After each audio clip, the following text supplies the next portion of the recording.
નમસ્કાર દર્શક મિત્રો, @ગુજરાતમાં આપનું સ્વાગત છે। આગામી 29 માર્ચથી 27 એપ્રિલ 2025 દરમિયાન યોજાનારી નર્મદા ઉત્તરવાહિની પરિક્રમાની તૈયારીઓ શરૂ કરી દેવામાં આવી છે। નર્મદા જિલ્લામાં દર વર્ષે યોજાતી આ એક મહિનાની પરિક્રમામાં ગુજરાત, મહારાષ્ટ્ર, મધ્યપ્રદેશ સહિત વિવિધ રાજ્યોમાંથી લાખો શ્રદ્ધાળુઓ ભાગ લે છે। નર્મદા ઉત્તરવાહિની પરિક્રમામાં લાખોની સંખ્યામાં ભાવિક ભક્તો શ્રદ્ધાળુઓ 14 કિલોમીટરની પગપાળા પરિક્રમા કરે છે। તંત્ર દ્વારા પરિક્રમાનો પ્રારંભ અને પૂર્ણતા શાંતિપૂર્ણ રીતે થાય તેવા પ્રયાસો હાથ ધરાયા છે। હાલ સહેરાવથી તિકલવાડા ઘાટ પર હંગામી કાચો પુલ 3 કરોડના ખર્ચે બનાવવામાં આવી રહ્યો છે।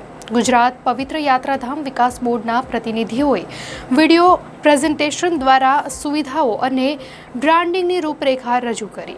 સમગ્ર રૂટ પર લાઇટિંગ, પાણી, શૌચાલય, સ્નાન માટેના ફુવારા, સીસીટીવી કેમેરા, ડોમ અને બેઠક વ્યવસ્થા કરાશે। Parking, selfie point, watch tower, આરોગ્ય સુવિધાઓ અને ફાયર સેફટીની પણ સુવિધા કરવામાં આવશે।